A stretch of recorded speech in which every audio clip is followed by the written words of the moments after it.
Hi everyone, this is Gary Wilson and welcome to this week's live webinar for investor agents.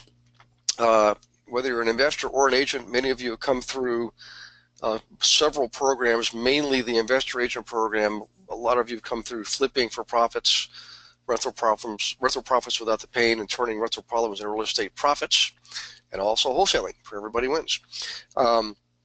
So welcome aboard. Also, for all the new folks, if this is your first webinar, you're going to recognize a few things. Number one is you're by default in mute mode.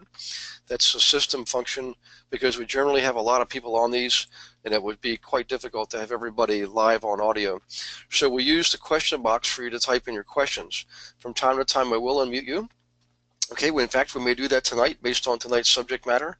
If anybody wants to do a quick role play or something like that on me, okay, I'll be the subject and you can test out one of these language patterns. I don't mind doing that, but we'll try to get through them first. We'll describe them and then we'll see if we have time to do some role playing.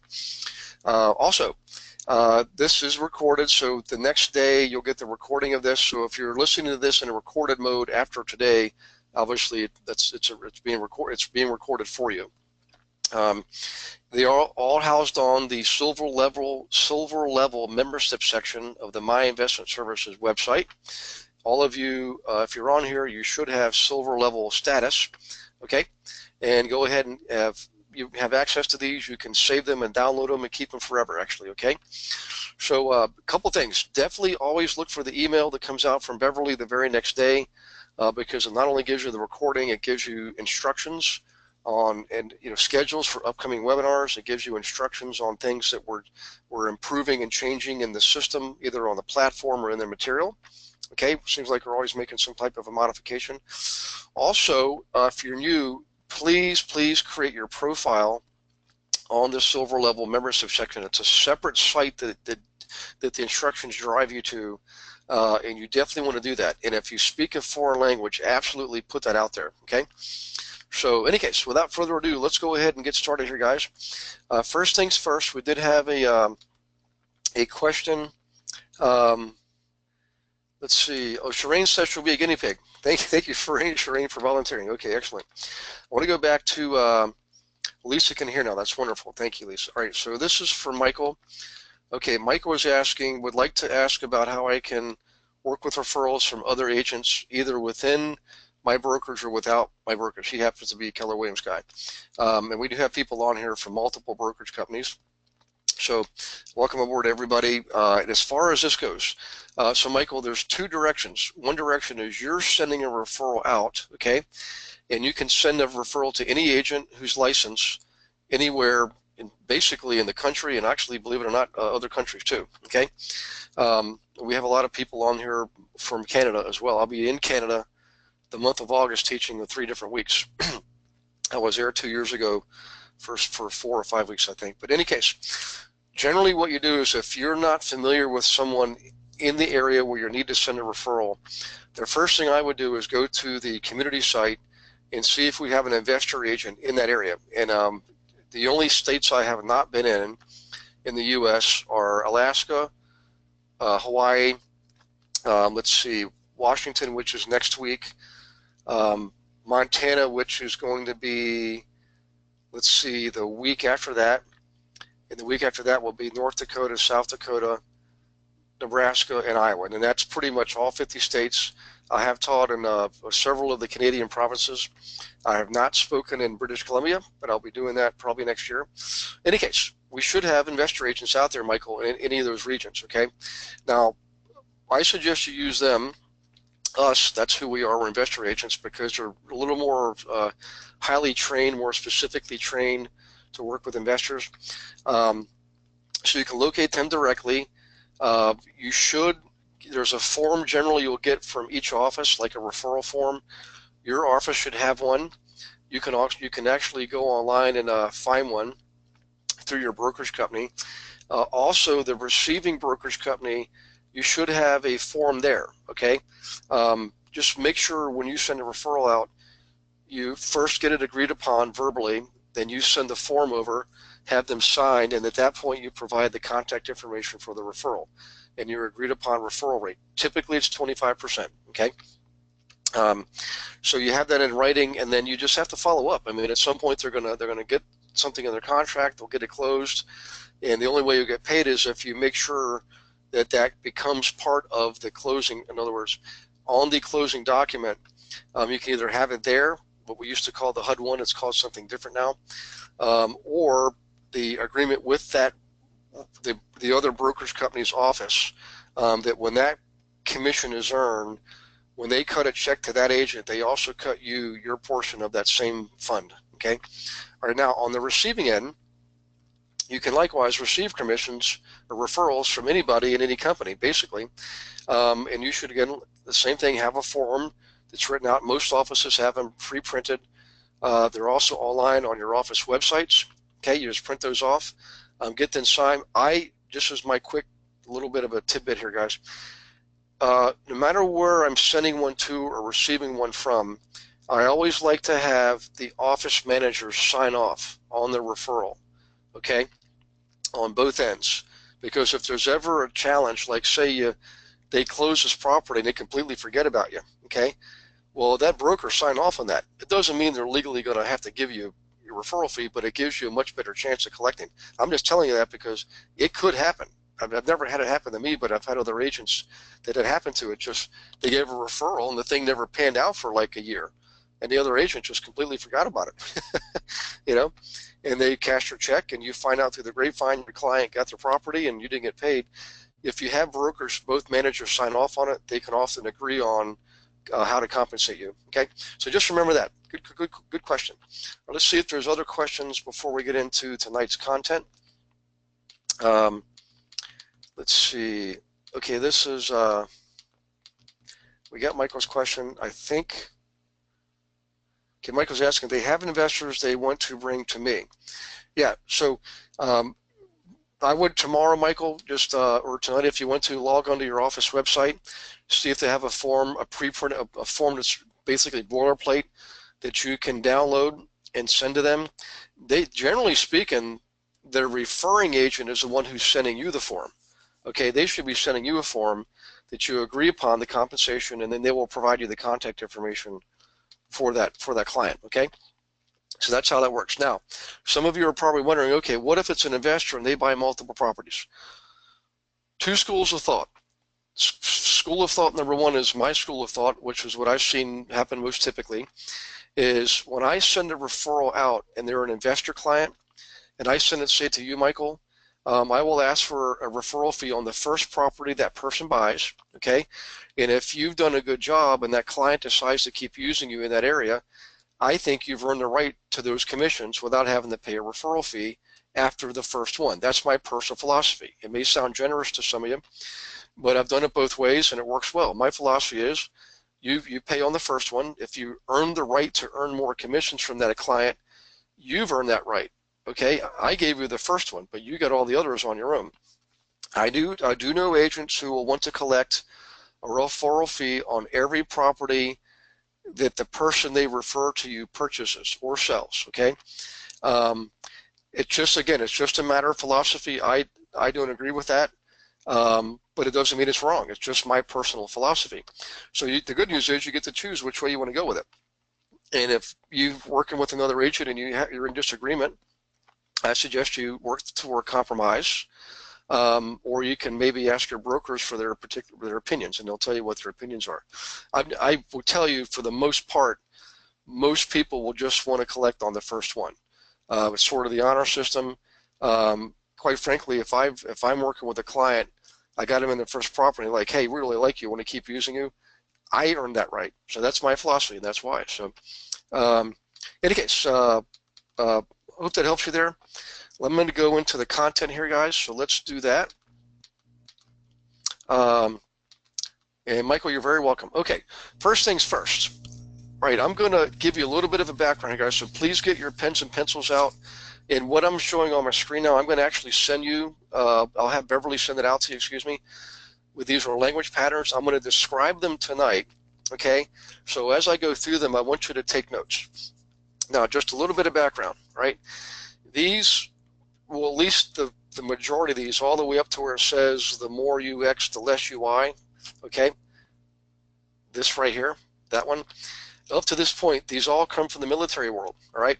And they work very well. And in fact, if you've ever taken a class called The Language of Sales, there was a guy named Joel Rico used to teach that. That is a very awesome class, okay?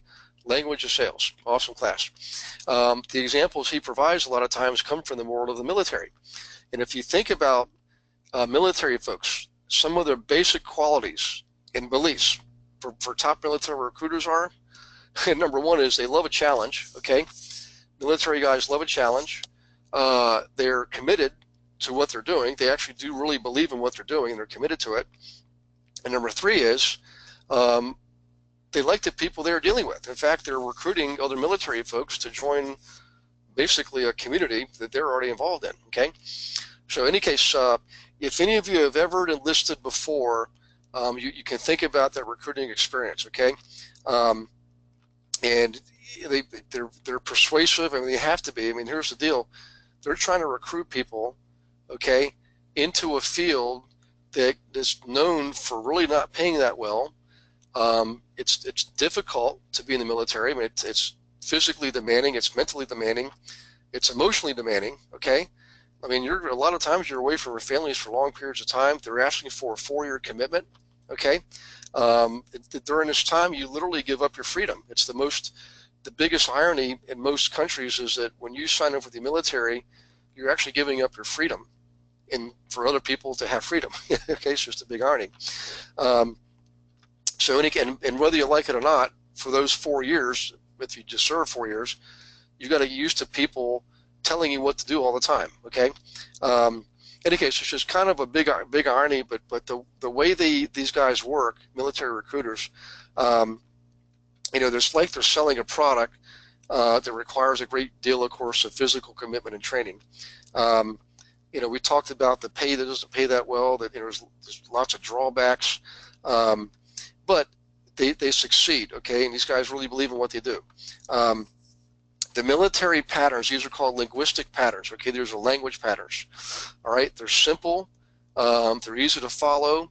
You basically, you know, they allow you to place your outcome and deal with objections easily and quickly in a very, very fluid way, all right? They work, and people in all forms of life use them, in businesses all over the place. They all follow these military patterns. You know, if they only work, this is very important, they only work if you first establish rapport. Actually, I'm going to type this up here because this is really important. Must establish, right, rapport first. And I don't know how I spelled rapport wrong, but I got some spelling wrong there. So in any case, let's just leave that there for now. Actually, there's another one down here. So you must establish rapport first. Actually, there it is. It's A and P. There we go. I'm not worried about it right now. The bottom line is this. Actually, I know what I did wrong. I'm thinking French here. Let's see. There it is. Okay, rapport. All right. You must establish rapport first. If you don't establish rapport first, there's nothing I can teach you that will work. In other words, what we're doing here is we're not actually trying to trick people or fool people or any kind of thing like that at all. What we're doing is we're understanding how the human mind works, all right? And one of the fundamental things is people will listen to you if you've already established rapport. If you have not established rapport, they will not listen to you. Doesn't matter what language patterns you use, they're just not going to work. Okay, so you always establish rapport. I know it sounds obvious, but the fact is a lot of people tend to be hasty. A lot of the high D types on the DISC profile would just jump right in and ignore rapport. People who are like a high I, they're very good at establishing rapport. High Cs, generally, you know, it depends on if they have enough I in them, they can do it. And the high S's, they're more quiet, and they're going to let you do all the talking. Okay, but one of the key factors in being able to persuade people to work with you is, you know, you've got to establish rapport, and you've got to also do more listening. You've actually got to listen more than you talk. So you basically start with questions. Okay, and by the way, always remember, this is a little add-on here tonight. Okay, but always remember this. Um, the basic who, what, where, when, why, and how are must do questions. You can't. What you don't want to do is ask a lot of closed-end questions, which is questions that only require a yes or no answer. Okay. Um, you have to start with open-ended questions. Okay. Um, let's see here. Let's get into this a little bit. All right. So first things first. You're looking for basically you're tapping into someone's values when you're working with them. You're basically tapping into emotional outcomes. They're the feelings and benefits you want the other person to experience. So let's go into the first pattern here. This is called the have you found pattern. Okay. Are you using this phrase constructing a question that contains or leads to your outcome? There's some outcome you're looking for. Okay. So let's look at some examples here. For the military, right? Let's assume back to the military recruiting. This is something a military recruiter might say, right? Have you found that in order to get jobs that you want, you have to have the skills and training that are needed, okay? You can jot that down if you want, and while you're jotting these down, think of examples in real estate, okay? And if we have time, we'll come back and revisit some of these and maybe do some role playing. So in any case, if you think about that question, have you found that in order to get the jobs you want, you have to have the skills and training that are required, that are needed, is basically a yes. The answer is yes. Now, I know I just told you use open-ended questions, and that's true, but during these language patterns, some of these are basically designed to lead a person down a particular path to reach a certain outcome. So the exception is when you're using language patterns, often they are yes or no answers, okay? So in any case, of course the answer is yes to that. Everybody realizes you got to have the right skills and training to get the job you want, okay? And the recruiter then might say something like this, but you're in a catch-22, you can't get the job without the training. Then how do you're going to get the training, okay? Which is also true, right? After that, if I was a recruiter, I'd follow up with this. I'd say, have you found a real urge to accomplish something in your life, something that has meaning? In our case, maybe that's investing in real estate, okay? Something that's bigger than you. Now, as you think about that, let me show you how your participation, in this case in the military service, right, is going to help you get the training you need to really make a difference. Now, if that was real estate, we could say something like this, all right? Have you found that in order to, invest properly, you need to have the right skills and training to do that? The answer, of course, is yes, okay? Then I follow up and say, okay, well, there's a catch-22 here. The bottom line is to get the right training, you have to find the right teacher, and generally you have to compensate them. A lot of people try to figure this out on their own, and they end up stumbling and making mistakes and taking forever to succeed. So the bottom line is, how are you going to get the training if you don't actually put a little money into your own investing into yourself? And that's the catch-22. A lot of people say, I don't have money. But the bottom line is you won't succeed if you don't have the right education, the right information, and the proper action, okay? So in any case, I want to take a quick pause here and make sure everyone is okay, but I'm going to also check for questions. So let's see here.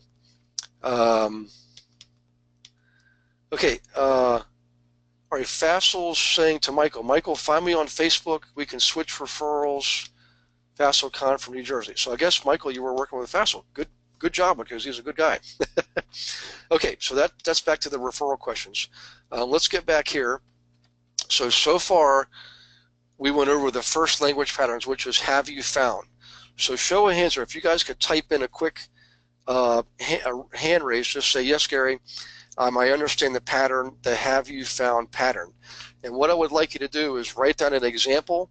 You don't have to do it right now, okay, but write down an example of a pattern you can use relative to real estate. In other words, in your case, working with clients, and maybe you're trying to establish a relationship, and maybe they're hesitant, or they don't know why they should use you, okay? You could use the pattern I just gave you and maybe somewhat paraphrase it to customize it for yourself. So please make a note that you should be doing that, okay? Let's see other questions here. If somebody's audio is going out here. Everybody else seems to be okay. I'm not sure why that's happening. Looks like it's at 98% now, so that's pretty good. So, okay, let's see. Michael, yes, Gary, I understand. Have you found question phrasing? Thank you. Okay, you're very welcome. All right, let's do this. Let's go on to another language pattern. I mean, I could give you all kinds of examples there, but I think you get the gist, right? The next one is, would it be fair to say? Okay. Now, again, if you think about this language pattern and all these language patterns, they actually are they're almost like common sense. Like you might thinking, okay, Gary, well, these are common sense. They make sense. Well, that's true. The challenge is being cognizant and aware of them when you're in conversation with a prospect. It's easier when you're writing emails. It's easier when you're writing copy for an ad or for a marketing piece, because it's one directional. You have time to think and prepare. The challenge is when you're in a live conversation. That's why we do a lot of role playing, guys, because you got to be able to think on your feet. So the challenge is this: not just learning these patterns, but being able to recall them when you're actually in a conversation live with somebody. So, in any case, the very next one is this. First off, write down whatever outcomes you're looking for, and remember this. You're looking for a certain result from working with a prospect. Okay, you want them to commit to working with you. For example, you want them to commit to buying a duplex or buying a flip or whatever, or selling their property, for example. Okay, but really what you're really looking for, guys, is an emotional outcome. Okay, people always make decisions. We're all wired exactly the same. We all make decisions based on emotions first. Okay. Then we back it up with logic and rationale, okay? So I want you to write down what emotional outcomes you're looking for. A little bit of a challenge here. So, maybe write down 4 of them. As a matter of fact, I would write down, let's challenge you. I want to have you write down at least 3 outcomes that you're looking for on a regular basis in your business, okay? All right, now the next one is this. Would it be fair to say, let's get back to this, right? This type of question allows you to lead the conversation because you insert your outcome in the form of a question, okay? So for example, let's go back to the military recruiter, all right? Would it be fair to say, so here it is, would it be fair to say that you really want to improve your life, all right? Now, remember the question is not do you want to improve your life, the question is would it be fair to say? All right, so the way the human brain works is there's 2 basic parts, the conscious and the subconscious. All right, the conscious is looking at improve your life. The subconscious is looking at would it be fair to say. All right, and of course the answer is yes, it would be fair to say. I mean, who wouldn't want to improve your life? But what I'm getting at here is you're actually appealing to both parts of the mind. Okay, the conscious and the subconscious. And both are positive, right? Everybody wants to improve their life, and it certainly would be fair to say that. So let's look at another example. Would it be fair to say that you really want to take control of your life, that you want to have a sense of control, of discipline, to really build your life, to really make it worthwhile, okay? And that's a loaded statement there. But remember, this is the example of a military recruiter sitting in front of a potential recruit, all right? The one thing that they may have an objection to is have any sense of discipline. You've got some rebels in the world, but most people who have struggled early on, getting in trouble, not doing well in high school and so forth and so on, they know they got a problem with discipline. And a lot of people go into military because they believe, well, this is where I'll learn some discipline. A lot of parents think the same thing. So in any case, another thing, another possibility, let's just think about real estate, all right? Would it be fair to say that if you had income producing assets in your investment portfolio, that you would be able to achieve financial freedom? All right. Now, obviously, we want them to achieve financial freedom. We want them to acquire income producing assets. But the real question is, again, would it be fair to say? And again, most people would say yes to that. So subconsciously, they're saying yes. Yeah, that's fair to say that. The front part of the brain that's the aware part, is the part that says, yeah, I want some income producing assets. I want passive cash flow. I want financial freedom. So what I want you to do again is write down some possibilities here, all right? And the fact is, if you write this down tonight, guys, I mean, don't just let me go through this and talk about this. I'm going to pause and give you guys time to write down the phrase, would it be fair to say, and you fill in the blank. Just come up with one right now, and then right after you write the one, write this. Come up with two more. I want you to come up with at least three for each of these, okay? I want you to get in the habit, get in the pattern of actually using this. I mean, would it be fair to say if you use these patterns, you might have greater success in your real estate business? I like that one. I just used it on you. So definitely write them down. That's the key thing here is you definitely want to write these down. All right, so let me go back here. And I'm going to, by the way, these patterns, I'm going to gradually increase the complexity of them throughout the next half hour. We're starting off with the simple ones now, then I'm going to gradually increase the complexity, okay? All right, so this is from Melinda, and Melinda is asking, so on this one, fill in the blank with the emotional wish and possibly tie it to a desired outcome, just like you did in that example. Absolutely. So again, Melinda's got to hit the nail on the head. It's an emotional outcome you're looking for, all right? And the way the sentence is structured is you have to have something tangible there, something that appeals to the conscious mind. So consciously, they're just simply saying yes to, would it be fair to say? Consciously, the emotional part is yes, I want financial freedom, right? So that's what you're doing there, okay? So very excellent, Melinda. I appreciate you bringing that up, okay? So let's see, Melinda is providing, looks like an example here.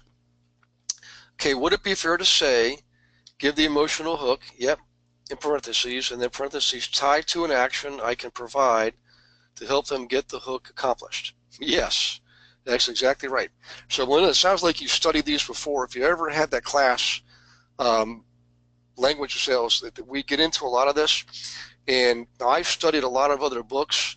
I like the military patterns because, quite frankly, you know, if those guys can get positive, if they can elicit positive responses from people to join the military, man, that stuff should work in any industry. That's why we use it in the auto industry, the housing industry, the banking industry. You'll find these patterns in a lot of material, a lot of copy that's put out from all these different industries. So in any case, when I'm working with clients, particularly when I'm teaching a class to investors, you know, I'm trying to determine who are the ones who really are ambitious, they're teachable, they're coachable, and they really do. I mean, they're action takers. They're not the kind of people to sit back and wait for life to happen to them. They're actually making life happen. And I can use these patterns in a classroom setting with full of investors to determine who those people are. And it's not everybody. In other words, this isn't like the magic pill that's going to get you to a 100% conversion rate. This is the magic pill that's going to help you determine who the 20% are that is going to actually respond and help you get to that as quickly as possible, but more importantly, as ethically as possible, okay, and honorably. You don't want to convert just any 20%. You only want the 20% who are the ones who are most likely to succeed at what you're working with them with, in this case, real estate investing, okay? So in any case, exercise, write down emotional outcomes and then write down 3 specific ways you can use this pattern to create them. You don't have to write all 3 right now. I just want you to write the instruction. The instruction is write down your emotional outcomes, and then tomorrow or tonight or later on, write down some 3 specific examples, okay? And this is what's going to help you learn these patterns. Okay, so this is, Michael's got a question here. Let me go back to the beginning, Michael. Okay, would it be fair to say that if a particular agent performed well initially in your program, that he would be an asset to you and you would provide more detailed and structured guidance? Well, actually, the way it works, Michael, is you definitely want to use Time Trade to schedule time with me. I will tell you that it's almost like an implied truth that the more you engage, in other words, what you get out of something is directly related to what you put into it. So the fact that you're participating allows me more opportunity to guide you through the material. So it definitely is. I mean, you got to meet me halfway, no doubt about it. So it would be fair to say, yes, that if, as you participate the more you participate, the more opportunity I have to guide you and work with you in a a bilateral agreement here, basically. So it's not one directional, it's two directional. So thank you for that comment, by the way. Okay, so let's go on to the next thing, but just remember, just a quick emphasis here. Remember, people take action because of emotions, not thoughts. People take action because of emotions, not thoughts, okay? And again, the more you're into the business, whatever business you're in, and it doesn't matter what business you're in, even if you're a stay-at-home parent. We have one of our students who's a stay-at-home dad. Believe me, he's got to be able to persuade his spouse and his children to do certain things to make his life easier, okay? And language patterns helps. This isn't just something we use to sell people. This is something we can use in every walk of life, okay? So let me see here. Dennis is, hang on one second. This is Dennis. Mature. Hi, Dennis. Okay, would it be fair to say if you had someone show you the route to successful real estate investing, you would be ready to start tomorrow? Hey, Dennis, that's a good one. You're actually using, you're actually thinking ahead. There's something more I'll get to here, but later. But you're tapping into that already, so that's good. You've got the hang of it. And I would definitely use that in a workshop scenario. I would use it in a phone conversation. I don't know that I would put that in printed material, unless it's like an email marketing piece. Okay, something like that. That would probably work. Okay, so let's do the next one here, guys, which is called Just Suppose. All right, I know it sounds obvious, but you know, it's a pretty awesome pattern. When you have someone who is willing to say, willing to just suppose, quote unquote, that you have, basically you have them essentially in you've got them where you want them. You've got them in rapport already. They're assuming, you know, they just suppose whatever it is, you know, whatever it is. When they suppose something, they're going to basically, you know, I wouldn't say do anything you want them to, but essentially go where you want them to go emotionally, okay, in their decision-making process. And why does this work? Because they simply are just supposing whatever it is you're saying is true, okay? So in any case, you know, whoever it is you're working with, just have them suppose not only your outcome, but also the positive feelings associated with it, all right? Remember, people make decisions based on emotions, you know, not just logic or rationale or facts. You know, they're taking action based on emotions, not just thoughts, essentially, is what I'm saying here. So keep that in mind, okay? And so if that's the case, you want to appeal to multiple senses that evoke feelings, you know, smell, taste, touch, okay? Hearing, all the different senses, those are the things that evoke emotional responses, okay? And you want them to make them positive, which they should be, all right?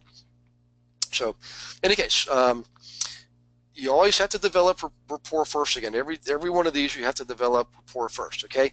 And if you're really paying attention and doing a good job of listening, which is really our main function here, is listening to our prospects, they're going to tell you really what their deepest values are and what really motivates them, okay? So in any case, let's look at an example. Let's go back to the military folks. Okay, so here's an example. Just suppose for a moment that you've worked really hard to get out of your basic training, that you're in the best shape of your life, that you have a sense of pride and accomplishment about everything you've done, and as you think back on that, and you knew it was tough and you overcame it with the support of the people that are there to help you, that feels pretty good, doesn't it? Now that's a long one there, but here's what you're doing. If you notice, Dennis's prior example ended with a question, which is almost uncanny because this is what the next example was. So that's why I was saying, Dennis, you're actually jumping ahead. That shows engagement. So I'm pleased that you're so fully engaged here. So in any case, back to the pattern. Just suppose, all right, and you're given examples of things for them to suppose. These are basically truths, okay? You know, if they improve themselves physically, would they not have a sense of pride? Would they not have a sense of pride if they you know, improve themselves financially? So in the case of real estate, you know, just suppose for a moment that you did invest in real estate, and this next year you bought 3 duplexes, okay? Bringing in an additional $1,200 a month in positive cash flow, all right? Now, thinking back on that experience, knowing that it's not going to be easy, it's just there's fear involved, there's financial challenges, there's all kinds of challenges, but assuming you actually did that, supposing you actually did that, does that feel pretty good?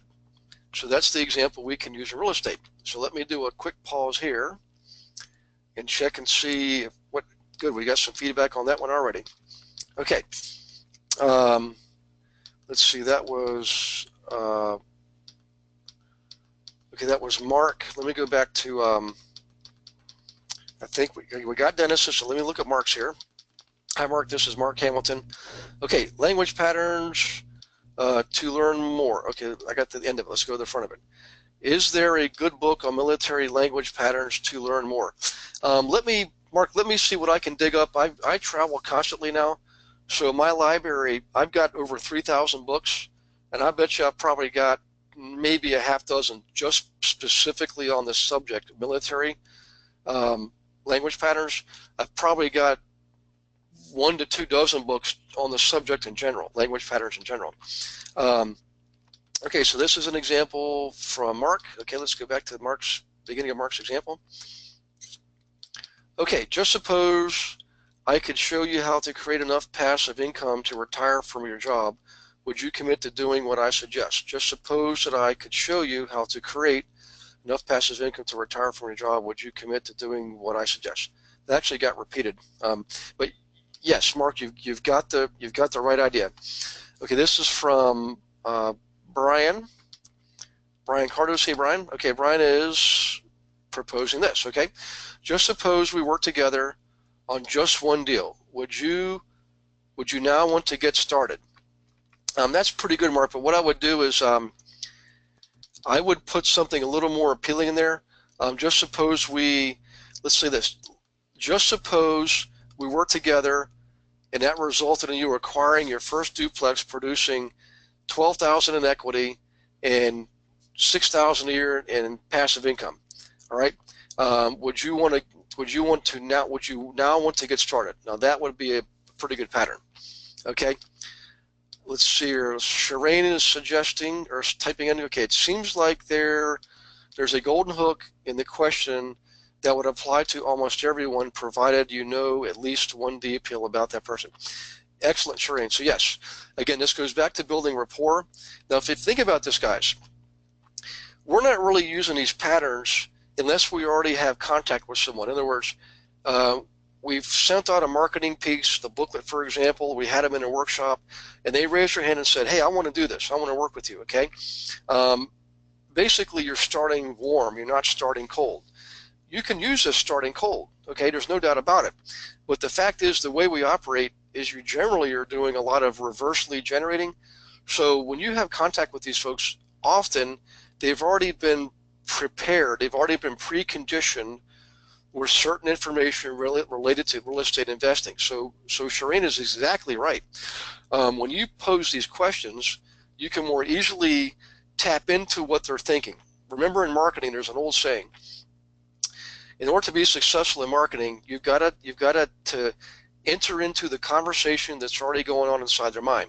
So the conversation inside their mind is, I want to invest. I want passive income. I want to flip properties and make a big chunk of money. All we're doing is we're tapping into that conversation using these language patterns. So Shireen is exactly spot on. Thank you very much. This is Melinda. Okay. I have been Googling this as we talk, and there's a lot out there on the subject. Yeah, there's all kinds of, and by the way, guys, I will tell you, most of my books I get from Amazon. Okay. Every city has Goodwill. I'm sorry, Goodwill. Okay.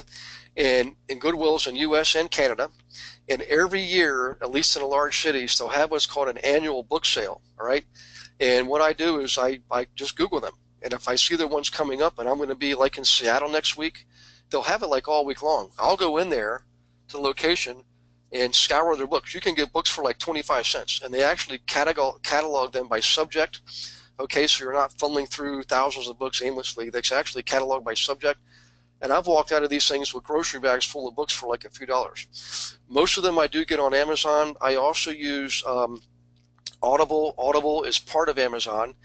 And the reason is not just because I spend a lot of time on the road. I can listen to books on tape through Audible. But I've also discovered this, and you might want to write this down. It turns out we all are kind of wired somewhat the same.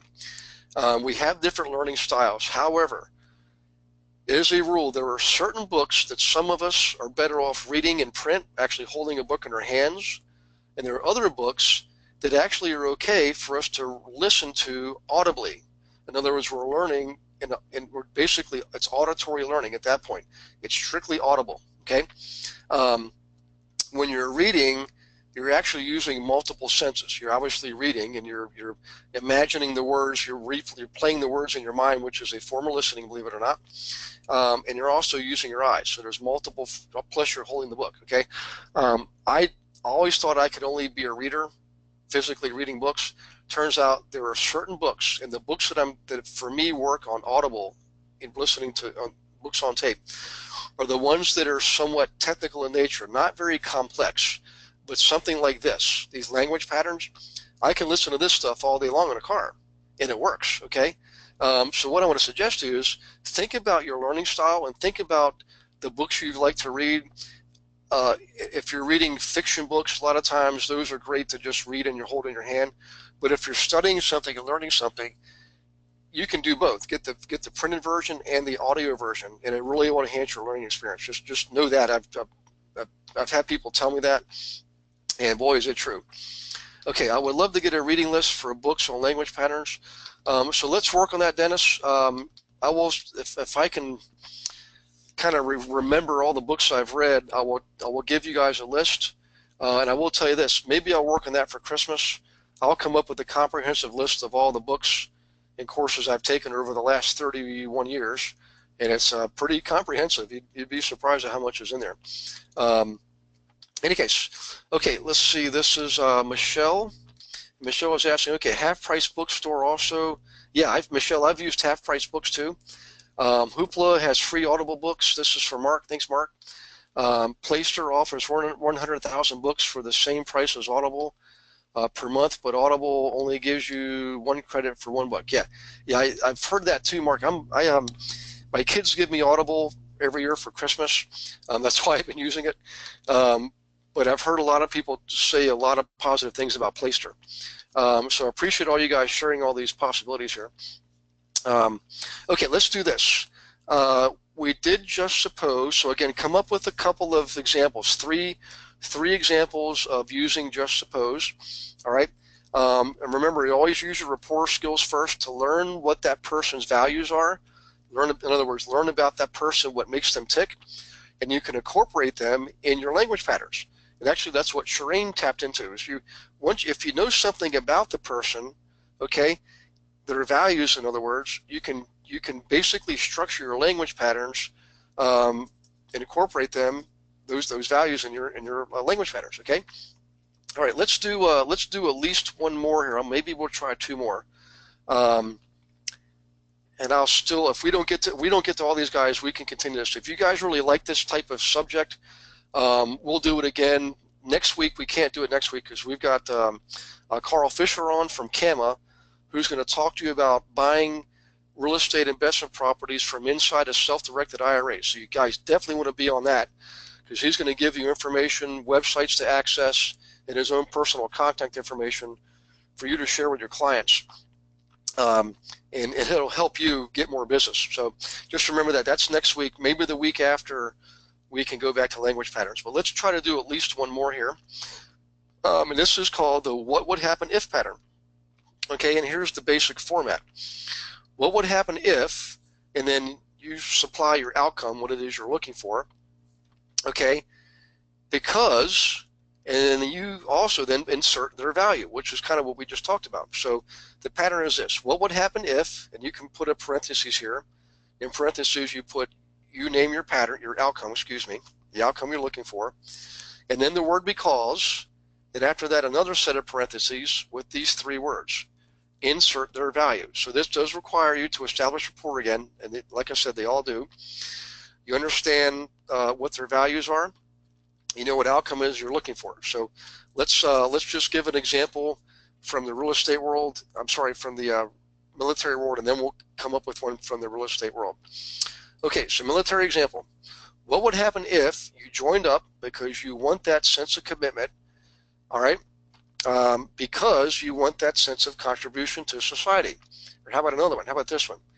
What would happen if you enlisted because you know that you're be getting the training that you need that's going to follow you the rest of your life, okay? So I kind of like that one better because I'm not a big fan of using the same word twice in a short period of time. In the first example I gave you, we're using the word because a couple times. The second one I like better. So in any case, what would happen if you enlisted because you know that you'd be getting the training that you need that's going to follow you the rest of your life? So let's see if we can come up with a pattern for real estate, all right? So what would happen if you worked with me so that I could help train you, all right, the training that you need to invest correctly and training that you could use for the rest of your life? In other words, I would be teaching you how to fish, not just giving you the fish. Instead of you buying a fish, I want to teach you how to catch your own fish. I mean, I use that a lot because it ties back to scriptures, and it's also that's why we're here. It's far more respectful for me to teach you than to just do things for you, right? I could just give you the patterns and give you all the marketing material, which we do to a degree, but it's more valuable for you to have me teach you. So in any case, let's look for some examples here. Again, I'll go back to the one I just gave you. What would happen if you decided to let me teach you and train you how to invest in real estate, and you'd be getting what you need, and then you would have that training with you for the rest of your life, okay? So let me go back to the bottom here. Hang on one second. Let's see. Okay, let me go back. I'm sorry, I want to make sure I got all these. So Mark is saying, back to the books. Mark is saying he does use both. He uses books and Audible. I use both or all three. Oh, he's talking about the suppliers. I'm sorry, the vendors. Okay, library sales are the best source I've found for paper and Audible books. Actually, it's a good point, Shereen. I've also gone, every year local libraries will basically try to thin out their inventory and get rid of old books that have been maybe tattered or they're not being checked out as much.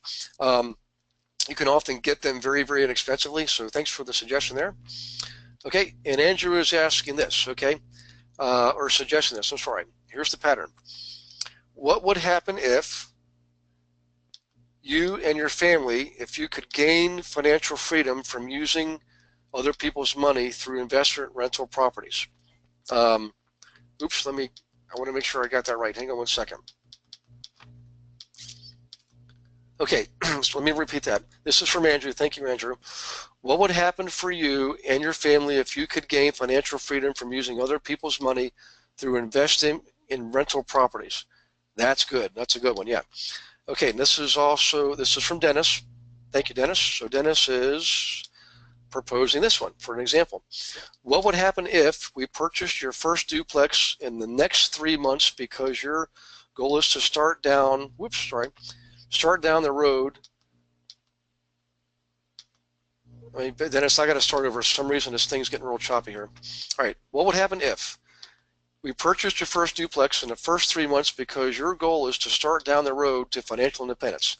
Yeah, I really like that one, Dennis, because you know why?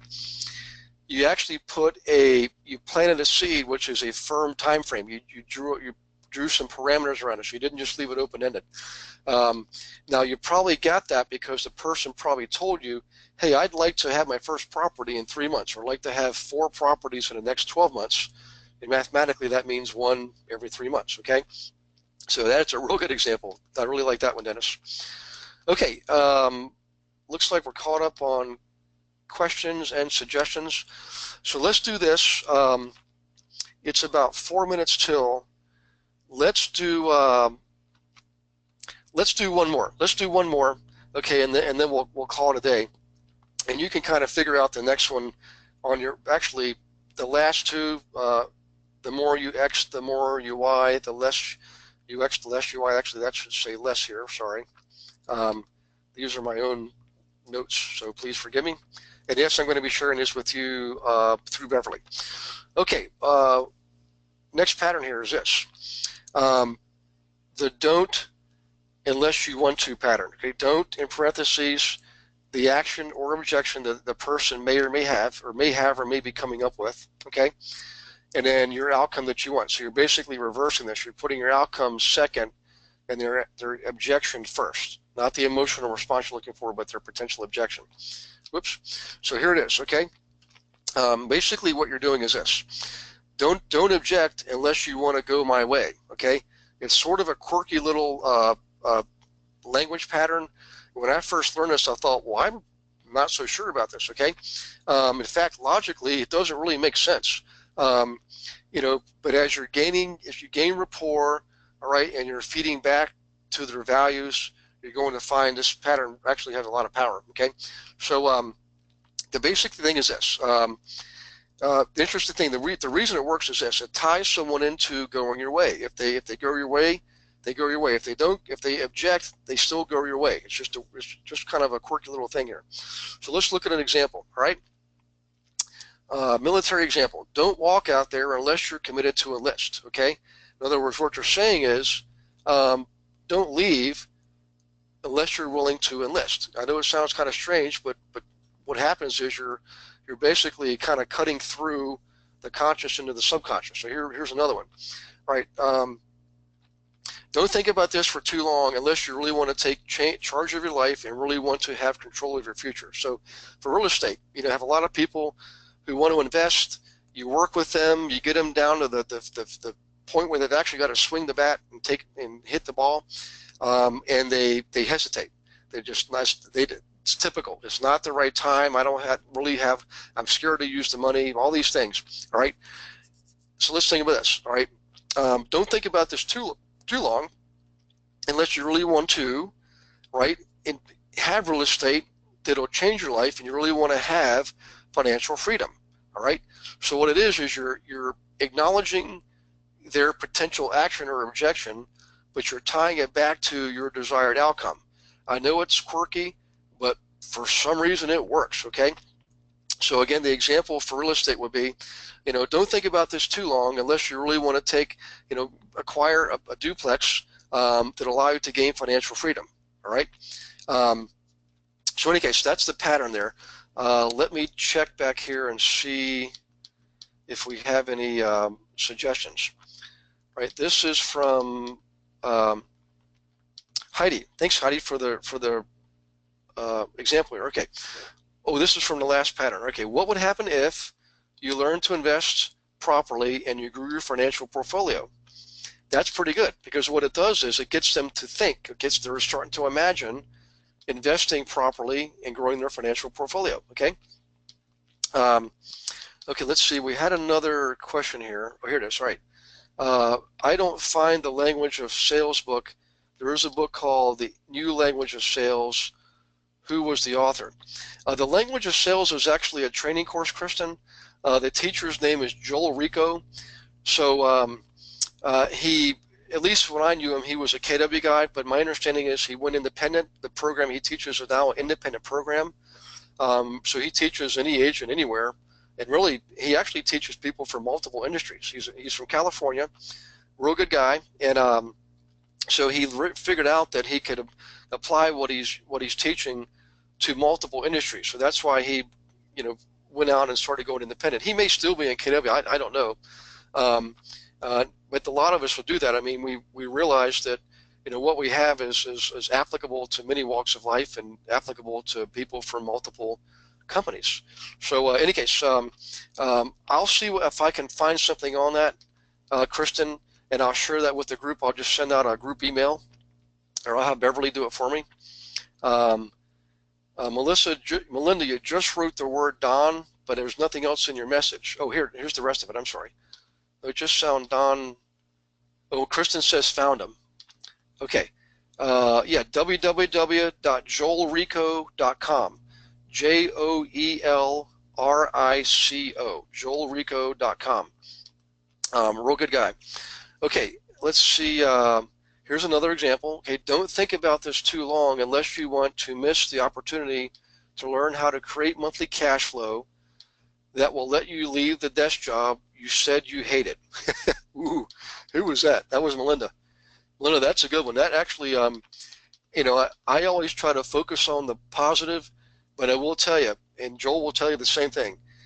For some reason, human nature, when you tap into someone's, in this case, I'll call it a fear, the job they hate, it's very powerful. It's, fear is the number one motivator in the human experience.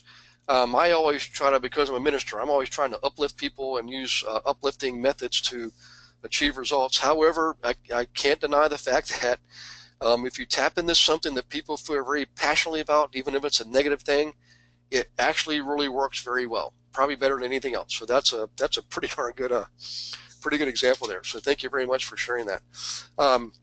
Okay, guys, let's do this. If you could do me a favor, I want you to do a little bit of homework. All right, I want you to practice these. Just write them out, and if you want to practice them with live prospects and clients, please do so. Just take it slow at first. Do maybe the first couple, the easy ones first. Then you can work into the more complex ones. Let me also know if you really liked this tonight. I know most of what we do is focused on, calculations, analyzing properties, marketing campaigns, but we've had a lot of questions on this, and I thought I should go ahead and do a webinar just on language patterns. I think I need to do another one, but I want to have your feedback to tell me, yes, you enjoy this and you'd like to do more. And maybe what we'll do is we'll leave more time open for open role play. So, but before we go, I just want to say thank you guys for participating. I hope you had an awesome 4th of July. If you're in Canada, I hope you had an awesome Canada Day on Saturday. It was Canada's 150-year anniversary. I was there. And then I flew back to Boise, Idaho early Tuesday morning, drove to Bend, Oregon, and got to have a great old time in Bend, Oregon with the fireworks there. Real quick, let me give you my schedule real quick. Okay, so next week, I will be in Seattle on Monday and part of Tuesday. Then I have to fly all the way to Tampa, Florida to be in my own mastermind group for 2 days. And then I'm going to spend the weekend down there. Coming back to Seattle, I'll be in Seattle the 17th, 18th, and 19th. I'll be in Spokane on the 20th, and I'll be in Bozeman, Montana on the 21st. After that, I've got North Dakota, South Dakota, Nebraska, and Iowa in the last week of July. Okay, I am going to take off the first week of August for vacation. I may still do a webinar. I'm not sure. Generally, we try to do 48 of these a year. So far this year, I don't think we've missed a single one. However, when I do travel, guys, personally, I do take calls. So if you're stuck on something, if you're ever stuck on anything, like a transaction that you're right in the middle of negotiating and it's critical, please text me. Just that tells me it's more urgent, and I will get back to you as ASAP, like as soon as I'm out of class. So, any case, you guys are awesome. Oh, we got one more here. Let me see who this is. Melinda. Did we already go to that? Yeah, we did Melinda's. Okay, I thought here it is, Mark. Okay. As a trained psychologist, I thought this was excellent. Thank you. Mark, you're very welcome. I had no idea you were a trained psychologist, but I'm not. So I appreciate your comment, and I hope that this helps you in your business. Okay. So Jeff was saying this was very useful and practical. Will there be a copy of these notes available? Yes. So I'm going to send these out, Jeff, through Beverly. So let's see. I had a specific example in mind about that golden hook. Would you role play that with me quickly? Yes. Okay, so Shireen, I'm going to unmute you. If you guys want to stay on, I'm going to unmute Shireen. So hang on one second here. Shireen, let me get back to the attendee panel. Okay, Shireen, can you hear me? I can. Can you hear me? Hot diggity dog. Okay, so let's just pretend I'm a prospect. Actually, you tell me what is the relationship here? Am I a new prospect? Am I an existing client?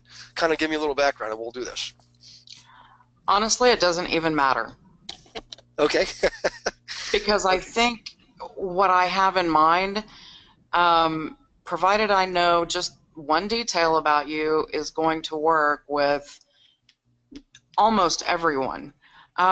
So if you were the prospect, can we just start down that list as if we're coming into a conversation? So Yes. if I was to see you and say, "Hey Gary, how have you been? How's the family?" Yep. I would say wonderful, Shereen. I appreciate you asking. We had an awesome Canada Day weekend, and I got to see everybody. Got to go to church, and it was very, very refreshing. Thank you. How's your family? They're great. You know, I am just in love with my family, and I think everybody that's friends with me on Facebook knows it. But I have a question for you. Hmm. Have you found that it's expensive raising these kids? Oh yeah, let me tell you. I spent both of my children went to out-of-state private colleges, and I started saving day one, the day they were born, in the stock market and eventually the real estate market.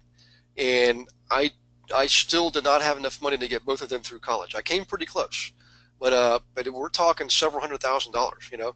So yes, it's quite expensive. So even with that planning, would it be fair to say that you think that your expenses are going to continue to go up?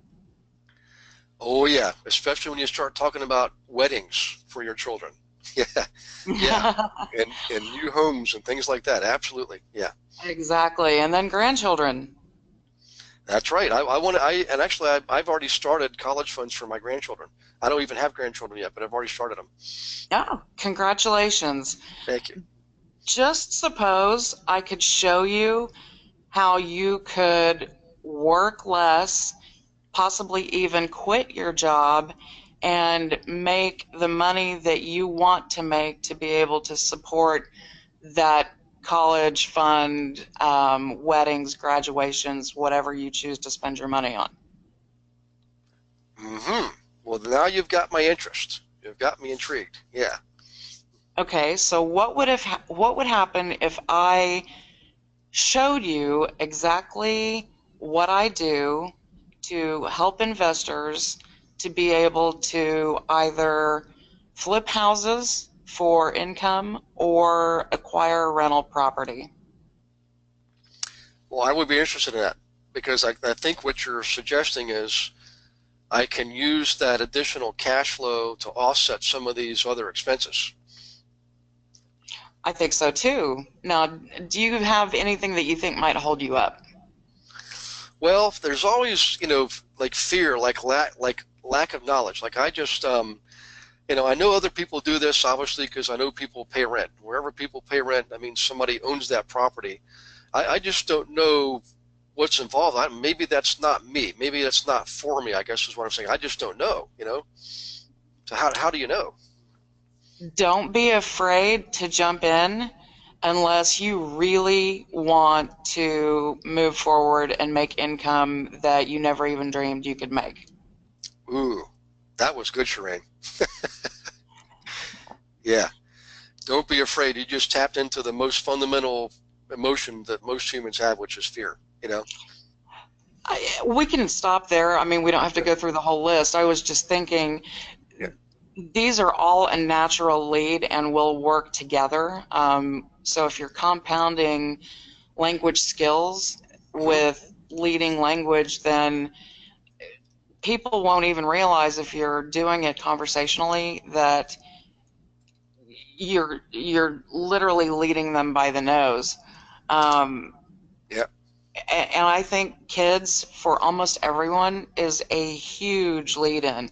That was what I was talking about the one detail you need to know. If you're talking to a tried and true bachelor, clearly you're going to have to find another angle to bring these conversational pieces into. But I think when you start involving family and Hmm. especially kids, um, people's interest goes way up, like through the roof. Yeah. Yeah, I agree. In fact, I'll tell you what, guys, I've got a really good, a new strategy for you for workshops. We came up with this. I think he was in North Atlanta. He's one of our students, stay-at-home dad.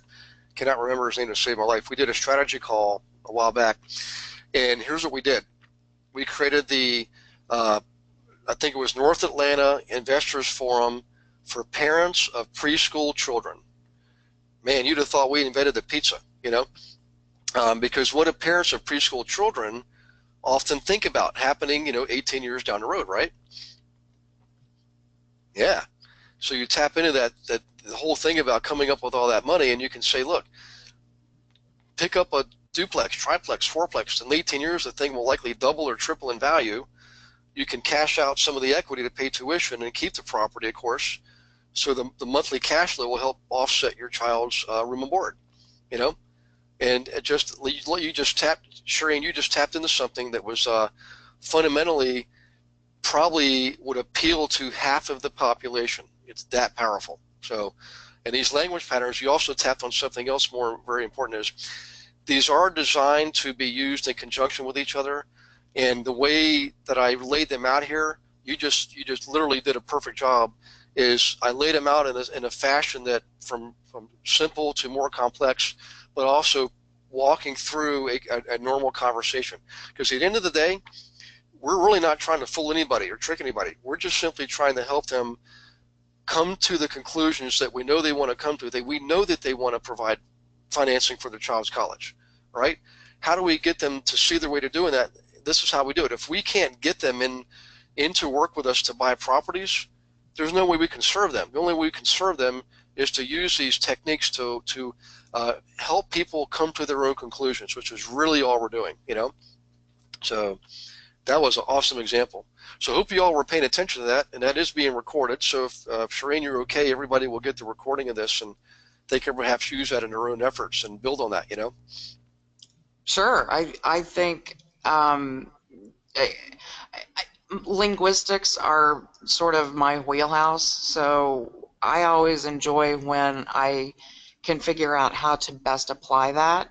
And Yeah. I think these patterns would be very, very effective for just, like you said, nobody wants to fool anybody, but Yeah. if I could make somebody realize that instead of putting money into something that may or may not pay off or into an effort that won't go as far or isn't as tried and true as real estate, then if I can say just exactly what you were talking about, if you buy this duplex, then years down the road you can cash out some equity, pay their tuition, and you're still going to have some income. I think that would be very attractive to almost any parent in the world. Yep. Yep. I agree. And the thing is you'd be amazed at how many of the people in that demographic and social graphic are more likely to be agreeable to this as an approach. Because remember, I'm 54 years old. I've been through several cycles, economic cycles. I definitely do not trust the stock market, but I'm not afraid to invest in it either, However, a lot of the folks that are in their 30s or younger, remember what they saw back in the early, mid, and late 2000s, huge. I mean, it nearly brought the country down. So that's their first real experience in the adult world when it comes to Wall Street. And believe me, they're far more agreeable to something they can feel and touch and see than they are to something that they have no control over. That's just something we've noticed in that demographic. They're more agreeable to doing this. So thank you for sharing that. Now Faisal says, Gary, you're amazing. Thank you, Faisal. Now Faisal knows me quite well, and we've become friends. I'm just a regular person, and I appreciate you saying that. So Dennis is saying, okay, this was a great hour spent. I would love to do more and get a list of books. Okay, I agree, Dennis. I think this was a good one, and we'll certainly get a list of books going. Mark was saying, Mark Hamilton, cutting it to the individual self-interest. I think that's in response to what you just went through, Shireen. So thank you, Mark, for that comment. And Melinda is saying outstanding, and I agree, Melinda. Shireen just basically nailed it. I mean, just basically that's the That's the grand slam home run there. So, okay, guys, it is a quarter after. Looks like we've gotten through all the comments and questions. I appreciate every one of you. Thank you for participating. I look forward to next week. Remember, next week is the 10th, and that's where Carl Fisher is going to be on talking about CAMA and investing in real estate from inside a self-directed IRA. Really hot topic, has been for quite a while. I hope you all have an awesome, awesome rest of the week and an awesome weekend coming up. And I will see you next. Oh, wait a minute, one more question. Okay, Brian says, good class with final role-playing exercise. Brian, you're very welcome. So we'll do this one again second half of July. Seems like there's a lot of positive feedback on this. And I appreciate that. Okay, you guys have an awesome evening. And Shireen, thank you particularly for sharing your example and doing the role-playing. Okay? Thank you for letting me. You're welcome. All right, you guys take care of yourselves. God bless each of one of you. Okay? Bye-bye.